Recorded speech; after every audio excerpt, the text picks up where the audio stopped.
Les secrets dissimulés au cœur de Ouagadougou ont émergé à la lumière grâce à une découverte qui allait secouer le monde. Une base américaine, camouflée sous le masque d'un centre télécom innocent, était en réalité le cœur d'un réseau de surveillance géopolitique, surveillant chaque mouvement stratégique du Burkina Faso. Ibrahim Traoré, alors président, a mis au jour cette vérité explosive. En exposant cette machination, il ne se contentait pas de dénoncer une simple intrusion, mais remettait en question les bases même de la souveraineté de son pays. Chaque geste qu'il entreprenait pour rendre cette vérité publique faisait l'objet d'une analyse minutieuse et d'une stratégie de gestion diplomatique sans précédent. Et derrière cette révélation, une question fondamentale surgit. Jusqu'où un pays doit-il aller pour protéger son honneur, sa dignité et sa souveraineté? Ibrahim Traoré savait que la révélation de cette vérité allait entraîner des conséquences bien au-delà des frontières de son pays. Ce n'était pas seulement une question de dignité nationale, c'était une affaire de souveraineté et de survie géopolitique. Le Burkina Faso, petit pays enclavé en Afrique de l'Ouest, allait défier une puissance mondiale qui ne tolérerait pas cette humiliation. La première question qui se posa fut: le pays pouvait-il survivre à un tel affront sans plonger dans une crise économique dévastatrice? Alors que les alliés d'hier se transformaient en adversaires et que les bailleurs de fonds menaçaient de couper les aides, la question de l'indépendance véritable se posa inévitablement. Traoré n'était pas seulement en train de protéger l'intégrité de son pays, il devenait un acteur d'une scène plus vaste, une scène où les nations africaines pourraient enfin se libérer des chaînes invisibles du néocolonialisme. Pourtant, il savait que cette lutte ne se ferait pas uniquement sur le terrain militaire, mais dans les couloirs de la finance mondiale et les débats diplomatiques internationaux. Il risquait son avenir politique, la stabilité de son pays et peut-être même sa propre vie en décidant de défier les puissances en place. Mais, en contrepartie, il offrait au peuple burkinabé une occasion unique de choisir la dignité avant le confort. Ce geste, s'il réussissait, ouvrirait un nouveau chapitre pour l'Afrique, un chapitre où les décisions des dirigeants seraient dictées par la fierté nationale, plutôt que par la peur des représailles. La révélation d'Ibrahim Traoré ne se produisit pas en un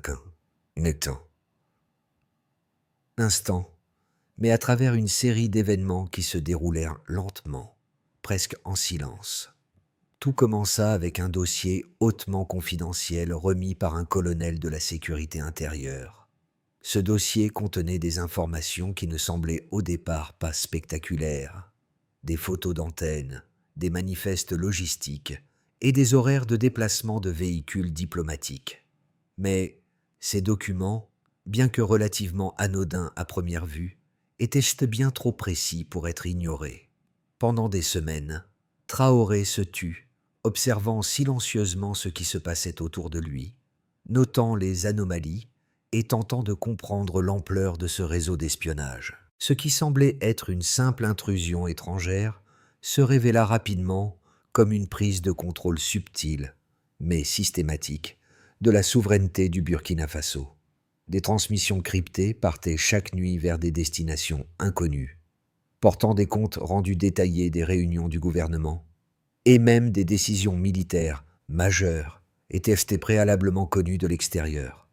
Ce fut un choc pour le président, mais une confirmation également de ses pires craintes. Le Burkina Faso, un pays déjà fragilisé par des défis internes, n'était même plus maître de ses propres informations et secrets.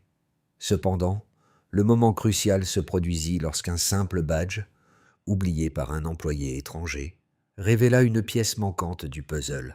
Ce détail insignifiant attira l'attention de Traoré, et bientôt, le voile se leva sur la vérité. Derrière ce centre télécom, qui semblait inoffensif, se cachait un réseau d'espionnage sophistiqué, géré et opéré par des puissances étrangères. La question qui se posa immédiatement était: que faire de cette découverte? Révéler la vérité, c'était risquer d'exposer le Burkina Faso à des représailles internationales dévastatrices.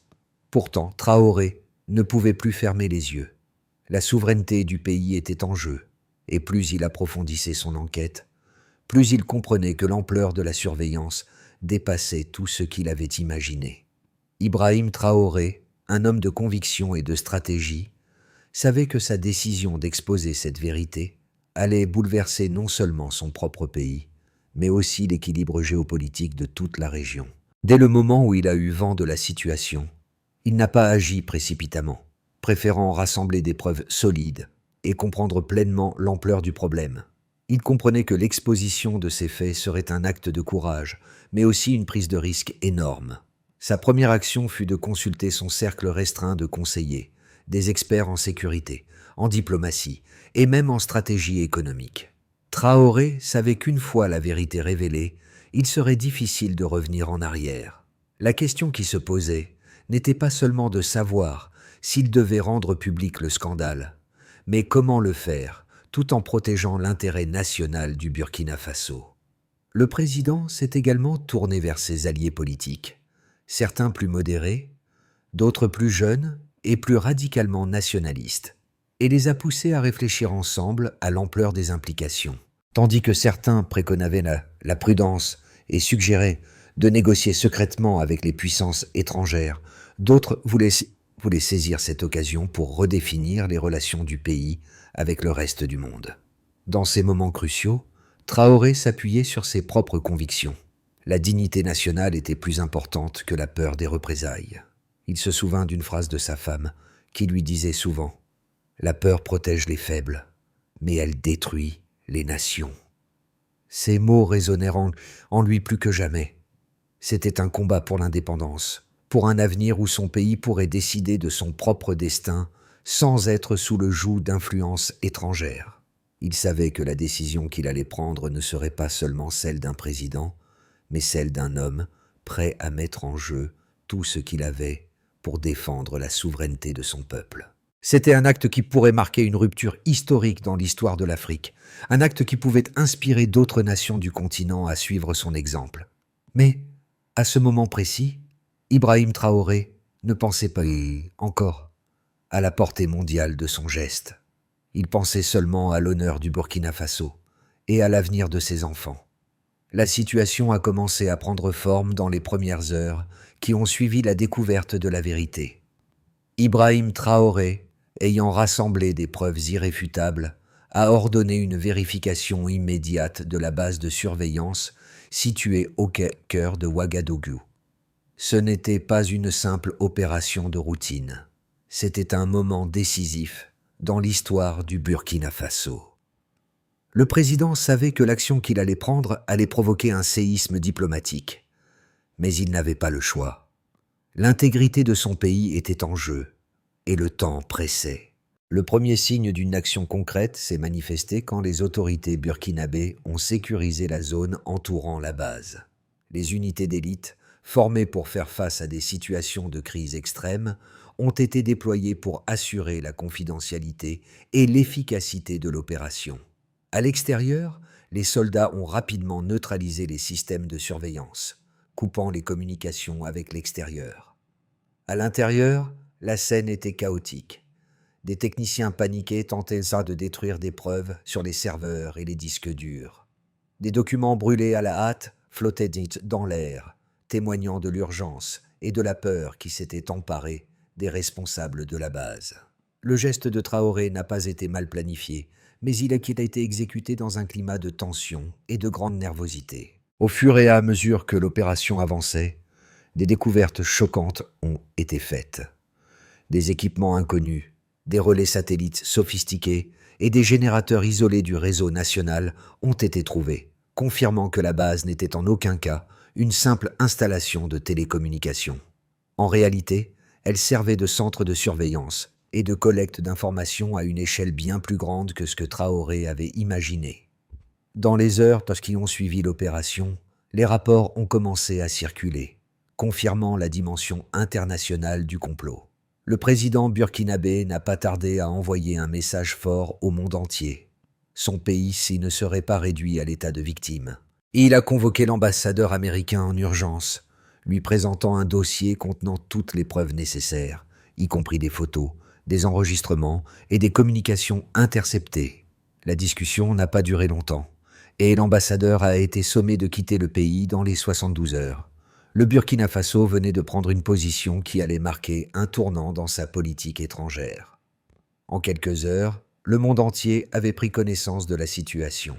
La nouvelle s'est propagée à une vitesse fulgurante, choquant les analystes internationaux et les gouvernements étrangers. Mais au-delà de la surprise, une nouvelle réalité géopolitique se mettait en place. Le Burkina Faso n'était plus un simple spectateur dans le jeu des puissances mondiales. Il devenait un acteur central, capable de remettre en question l'ordre établi. Traoré, bien qu'isolé sur la scène diplomatique internationale, savait que son geste marquerait l'histoire. Les preuves collectées lors de l'opération de sécurisation de la base étaient accablantes. Les ingénieurs en cybersécurité, qui ont minutieusement analysé les données retrouvées, ont découvert une quantité phénoménale d'informations interceptées. Plus de 12 téraoctets de données sensibles ont été récupérées, couvrant une période de 8 ans. Ces informations comprenaient des rapports détaillant près de 95% des réunions gouvernementales sensibles, des échanges diplomatiques secrets, ainsi que des stratégies militaires du Burkina Faso. Chaque mois, des milliers de communications avaient été envoyées à l'étranger, principalement vers des serveurs situés aux États-Unis et en Allemagne, renforçant l'idée que cette surveillance n'était pas simplement une initiative isolée, mais un réseau international sophistiqué visant à contrôler les données politiques et militaires du pays. Les analystes burkinabés ont également découvert que les pics d'émission des relais satellites correspondaient précisément aux périodes de négociations diplomatiques et de décisions stratégiques du gouvernement. Ces transmissions semblaient être une anticipation des événements avant même leur prise de décision, confirmant la manipulation étrangère qui s'exerçait sur le pays. Les ingénieurs ont établi une corrélation de 92% entre les périodes d'activité diplomatique majeure et les pics d'émission de la base, ce qui signifie que presque chaque mouvement du gouvernement burkinabé avait été surveillé et enregistré. Les chiffres étaient également frappants sur le plan logistique. La base, qui était censée être une simple installation de télécommunications, abritait en réalité des équipements de surveillance sophistiqués. Les ingénieurs ont découvert des relais et des consoles d'écoute, ainsi que des générateurs non connectés au réseau national, ce qui indiquait une autonomie totale de l'installation vis-à-vis des infrastructures locales. Ces équipements étaient soigneusement isolés du reste du pays, garantissant ainsi que les opérations d'espionnage ne soient pas détectées. De plus, une analyse des véhicules diplomatiques impliqués dans le réseau a révélé qu'ils circulaient en dehors des horaires officiels, transportant des matériaux non déclarés. Ces véhicules, associés à des badges d'accès non autorisés, ont été utilisés pour transporter du matériel de surveillance et des équipements de communication de haute sécurité. Ces découvertes ont ajouté une dimension encore plus inquiétante à l'affaire, montrant que la base ne se contentait pas de recueillir des informations, mais aussi de les transmettre de manière systématique à des acteurs extérieurs. Les résultats de ces investigations ont fourni des preuves irréfutables de l'intrusion étrangère. Mais au-delà des chiffres, c'était l'acte lui-même, l'audace de rendre publiques ces découvertes, qui avait un impact psychologique profond. Traoré n'était pas seulement en train de défendre son pays contre des menaces extérieures, il était en train de redéfinir les règles du jeu diplomatique.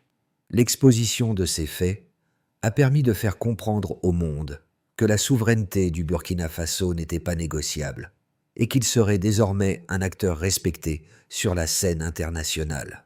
L'affaire d'espionnage de la base à Ouagadougou n'a pas manqué de susciter des réactions diverses, tant sur le plan national qu'international.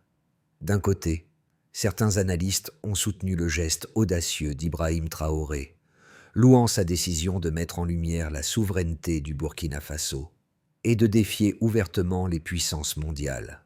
De l'autre, des voix se sont élevées pour dénoncer son imprudence et la mise en péril des relations du pays avec ses alliés traditionnels. Le dilemme était clair. Était-ce un acte de courage nécessaire pour affirmer l'indépendance du pays, ou une provocation qui risquait de déstabiliser une nation déjà fragilisée par de nombreux défis internes? Pour les partisans de Traoré, son geste symbolisait un tournant dans la lutte pour l'indépendance africaine. Ils ont vu dans cette action un modèle pour d'autres nations du continent, un exemple de résilience face à l'impérialisme et à l'ingérence étrangère. L'argument principal de ses défenseurs était que le Burkina Faso ne pouvait pas continuer à vivre sous l'ombre des puissances mondiales, à la merci de leurs décisions et de leurs intérêts. Traoré, selon eux, avait agi au nom de la dignité nationale et de l'avenir du pays, même si cela signifiait prendre des risques considérables. Ce geste, bien que risqué, s'inscrivait dans une longue tradition de lutte pour la souveraineté en Afrique, où de nombreux pays ont dû lutter pour se libérer des influences extérieures. Cependant, pour les détracteurs de Traoré, sa décision semblait irréfléchie et dangereuse. Ils ont soutenu que ce geste allait inévitablement isoler le Burkina Faso sur la scène internationale et entraîner des sanctions économiques qui déstabiliseraient encore davantage le pays. Leurs arguments étaient se fonder sur la réalité immédiate. La réaction des pays occidentaux, notamment les États-Unis et l'Union européenne, ne s'est pas fait attendre. En suspendant les aides financières et en imposant des sanctions, ces puissances ont clairement montré leur désaveu de l'action de Traoré. Pour ces analystes, le président burkinabé avait agi sans véritablement peser les conséquences économiques et diplomatiques de son choix. Le Burkina Faso, selon eux, risquait de se retrouver dans une situation de dépendance encore plus grande vis-à-vis de ses voisins africains, sans les ressources nécessaires pour faire face à un isolement diplomatique. Dans cette confrontation de points de vue, deux visions du monde se sont affrontées. Celle d'un président prêt à risquer son pays pour affirmer sa souveraineté et celle de dirigeants internationaux qui considéraient que l'indépendance devait s'accompagner de compromis pragmatiques dans un monde globalisé. Le débat sur les conséquences de l'action de Traoré s'est intensifié, chacun des camps mettant en avant des arguments de principe et de réalité. D'un côté, il y avait de la conviction qu'un pays doit préserver sa dignité à tout prix. De l'autre, la nécessité de maintenir des relations équilibrées dans un monde où la politique étrangère est souvent dictée par les intérêts économiques. Le moment charnière arriva après plusieurs semaines de tensions croissantes, alors que les conséquences de la révélation d'Ibrahim Traoré commençaient à se faire sentir pleinement. Le Burkina Faso se trouvait à la croisée des chemins, ses alliés occidentaux réagissant vigoureusement et suspendant les aides, tandis que la population semblait plus déterminée que jamais à soutenir la décision de leur président. Ce qui était au départ perçu comme un acte de défiance impulsive se transformait progressivement en un catalyseur de fierté nationale. La situation géopolitique se complexifiait à mesure que les pressions internationales se renforçaient. Dans les cercles diplomatiques mondiaux, une question persistait. Comment réagir face à un pays aussi petit, mais aussi audacieux, qui venait de défier les puissances mondiales? Le Burkina Faso, tout à coup, devenait une énigme. Les analystes s'interrogeaient sur les intentions véritables de Traoré et sur la manière dont il comptait naviguer dans cette tempête diplomatique. Le gouvernement burkinabé, bien qu'isolé, avait pris un risque énorme. Cependant, en élevant la question de la souveraineté à ce niveau, Traoré avait aussi mis en lumière un défi majeur pour les nations africaines. Comment équilibrer indépendance nationale et relations internationales dans un contexte où les grandes puissances imposent souvent leurs conditions? Au niveau domestique, les effets de cette crise étaient tout aussi significatifs. Ibrahim Traoré avait pris une décision qui allait bien au-delà d'une simple confrontation diplomatique. Ce geste devenait un point de ralliement pour le peuple burkinabé, un moment de solidarité nationale face aux menaces extérieures. Dans les rues de Ouagadougou, les discussions allaient aller bon train, les citoyens débattant non seulement des implications économiques de cette décision, mais aussi des principes de souveraineté et de dignité nationale. Pour beaucoup, Ce n'était plus une simple affaire de politique étrangère, mais un combat pour l'honneur du pays. Le président Traoré avait soulevé un point crucial. Jusqu'où un pays devait-il céder pour préserver des relations extérieures, même si cela signifiait compromettre sa propre liberté et indépendance?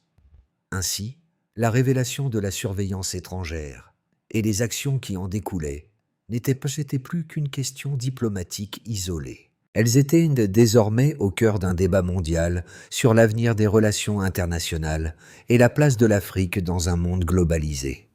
La décision d'Ibrahim Traoré avait ouvert une brèche dans un système diplomatique mondial profondément ancré, où les petites nations étaient souvent prises au piège des intérêts des grandes puissances. Mais cette brèche pouvait-elle être refermée, ou avait-elle ouvert une voie irréversible pour un changement de paradigme dans la politique internationale? Les conséquences immédiates de la décision d'Ibrahim Traoré ont été multiples, avec des effets tangibles qui se sont fait sentir tant au niveau interne qu'international. Dans un premier temps, le Burkina Faso a été frappé par des représailles économiques sévères. Les principales puissances occidentales, furieuses de la révocation des bases d'espionnage, ont suspendu les aides financières vitales pour l'économie burkinabé. Le FMI et la Banque mondiale ont réévalué leurs engagements, et de nombreux investisseurs internationaux ont annoncé leur retrait. Le Burkina Faso s'est retrouvé isolé sur le plan diplomatique, avec une situation économique qui se détériorait rapidement en raison de la diminution de l'aide étrangère et de la fuite des capitaux. Cependant, dans les rues de Ouagadougou, la situation était différente. Si les réactions extérieures étaient largement négatives, la population burkinabé semblait plus unie que jamais autour de son président. La fierté nationale, ravivée par l'action audacieuse de Traoré, était palpable. Les gens discutaient avec enthousiasme des implications de la décision, se sentant, pour la première fois depuis des décennies, maîtres de leur destin. Les médias locaux ont intensifié leur couverture, apportant une nouvelle perspective à l'événement et assurant que le peuple burkinabé comprenait bien la portée historique de ce geste. Le pays, qui autrefois semblait invisible dans les discussions géopolitiques mondiales, devenait désormais un symbole de résistance et d'indépendance pour d'autres nations africaines. Pourtant, cette fierté nationale s'accompagnait d'une réalité économique difficile. Le gouvernement de Traoré a dû adopter des mesures d'urgence pour compenser la perte de soutien extérieur. La stratégie a été de renforcer la production locale et d'encourager l'autosuffisance économique. Les secteurs de l'agriculture et de l'industrie ont reçu un soutien gouvernemental accru, et des programmes de réduction des dépenses publiques ont été mis en place. Le pays a cherché à se tourner vers ses voisins africains pour établir des partenariats régionaux. Mais cette nouvelle dynamique économique a pris du temps à se stabiliser. À l'international, la réaction était partagée. Certaines voix, notamment dans les médias européens et américains, ont critiqué sévèrement la décision de Traoré, la qualifiant de populiste et de provocation inutile. Les analystes prédisaient une dégradation de la situation économique et une instabilité politique croissante. Toutefois, de plus en plus de dirigeants africains ont exprimé leur soutien au Burkina Faso, voyant dans cette action un exemple de courage et de dignité à suivre. Certains ont même commencé à remettre en question les relations traditionnelles de leur propre pays avec les puissances occidentales, à la lumière de ce qui était perçu comme un acte de décolonisation géopolitique. En fin de compte, bien que le Burkina Faso ait dû faire face à des défis économiques majeurs à court terme, les retombées de cette crise ont aussi jeté les bases d'une souveraineté plus affirmée. L'isolement diplomatique a poussé le pays à réinventer son modèle économique et à se tourner davantage vers les marchés et les partenaires régionaux. Ce qui semblait initialement être un coup dur pour l'économie burkinabé a en réalité renforcé le sentiment de cohésion nationale et d'indépendance. Les 6 à 12 mois suivant la décision d'Ibrahim Traoré étaient cruciaux pour l'avenir du Burkina Faso. 3 scénarios distincts se dessinaient, alors que le pays naviguait dans cette nouvelle réalité géopolitique. chacun avec des implications profondes sur son avenir politique, économique et diplomatique. Et dans le premier de ces scénarios, celui d'une résistance réussie mais difficile, le Burkina Faso réussit à surmonter les premières difficultés économiques grâce à la solidarité nationale et à un renforcement de l'agriculture et des industries locales. Le gouvernement met en place des mesures d'austérité pour compenser la perte d'aide extérieure, et une dynamique de coopération régionale s'établit, avec des pays voisins renforçant les échanges commerciaux et le soutien mutuel. Sur le plan diplomatique, bien que le pays reste sous pression de la part de ses anciens alliés, la situation se stabilise. Le Burkina Faso devient progressivement plus indépendant, mais le chemin reste semé d'embûches. L'isolement diplomatique persiste, et certains secteurs de l'économie continuent de souffrir de la perte de l'accès aux marchés mondiaux. Toutefois, l'influence de Traoré grandit dans le contexte africain, et d'autres pays du continent commencent à se tourner vers lui comme un modèle de souveraineté affirmé. Le Burkina Faso renforce ainsi sa position sur le continent, mais l'avenir économique reste incertain à long terme.